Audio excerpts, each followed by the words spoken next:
It started in the corner of the 8th grade classroom, where 3 boys were huddled around her desk, smirking like they had already decided the truth before she even spoke.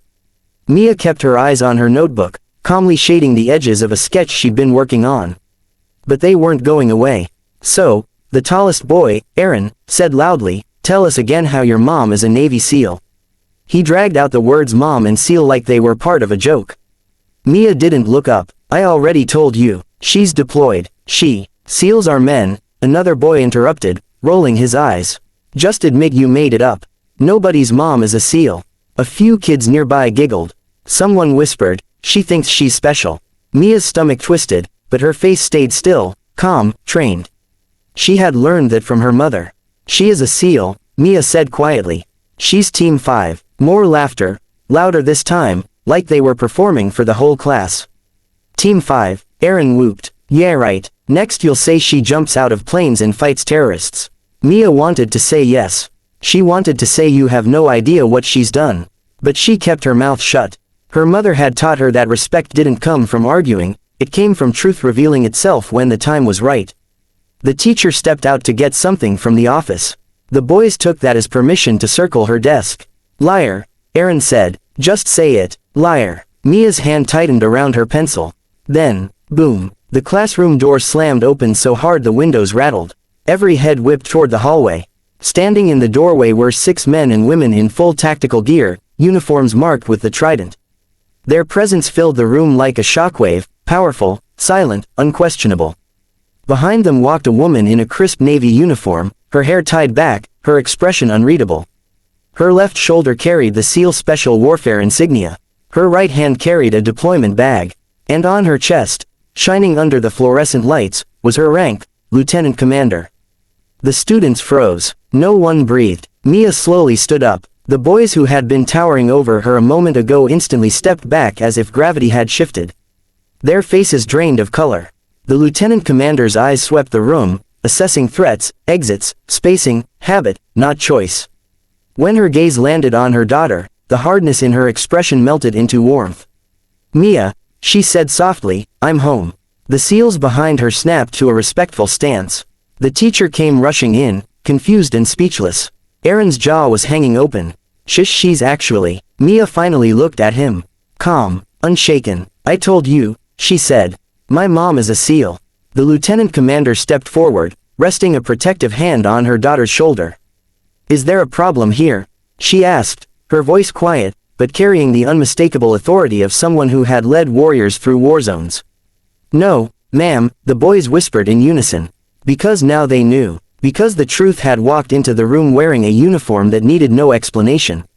The classroom was silent, so silent that the hum of the fluorescent lights suddenly sounded deafening. Mia's mother, Lieutenant Commander Hale, scanned the boys who had been crowding her daughter minutes earlier. Her expression didn't change, but the shift in the air was unmistakable. Professionals called it command presence.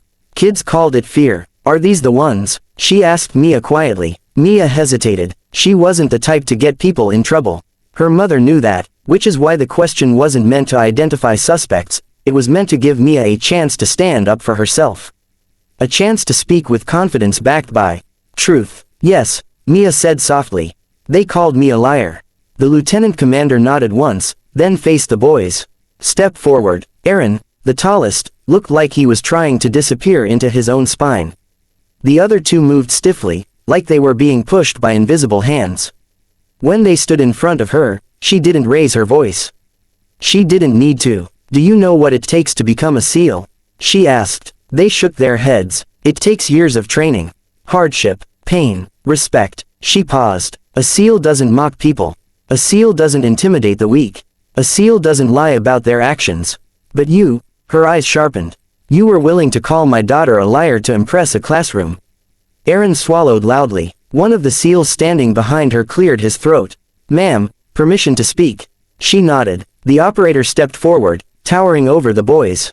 "Team 5 doesn't tolerate bullying.